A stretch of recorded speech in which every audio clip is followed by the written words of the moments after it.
Hello hi नमस्ते मिता रोषे को आपण मानक अनेक अनेक स्वागत। आज चलतु बनई बा देसी स्टाइल बाली छतु पत्रपोड़ा। वर्षा दिने गाँ मानकरे एही छतुटी प्रबल मात्रा रे मिली थाए। बाड़ीरू अल्प किछि बाली छतु पाइथिली, ताको मु एमिति छोट छोट करी काटी नेछि। ता सह नेछि गोटे कंचा लंका, किछि रसुण आ गोटे मीडियम साइज रो पियाज को एमिति छोट छोट करी काटी नेछि। छतु गुड़िक 2 ରୁ 3 थर भल भाबरे धोई नेबा, जेमिति सेथिरे थिबा बाली गुड़िक छाड़ी जिवो। एबे ताको चिपुड़ी नेबा आ सेई प्लेट रे रखि नेबा। ता ऊपर किछि सोरिष तेल, स्वाद अनुसार लुण आउ हलदी गुंड आउ किछि जीरा गुंड पकई भल भाबरे गोळेई नेबा।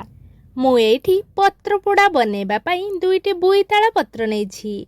बोईताल पत्र किंबा कखारु पत्र रे पत्रपोड़ा बनेइले बहुत स्वादिया लागि थाए। तार स्वाद कहिले न सरे। आपण माने केबे बोईताल पत्र किंबा कखारु पत्र रे छतु पत्रपोड़ा बनेई खाइछन्ति कि?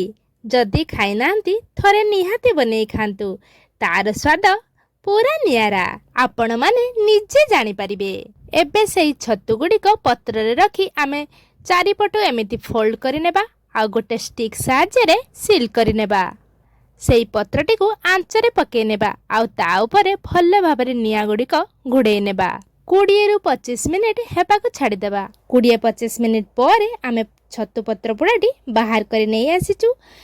आउ किछि समय ठंडा हेबाको छाड़ी देबा। पूरा ठंडा होई गला पर देखंतु आमे स्टिक टी को प्रथमे बाहर करि नेबा आ पत्र गुड़िक एमिति धीरे धीरे बाहर करि नेबा।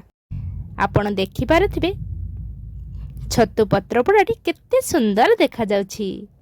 एबे देखंतु हमर रेडी होई गला देसी स्टाइल डेलिशियस एंड टेस्टी छतु पत्र पोड़ा। आपण को रेसिपीटी पसंद आसिले प्लीज मो चैनल को लाइक शेयर एंड सब्सक्राइब कर देबे। Thanks for watching.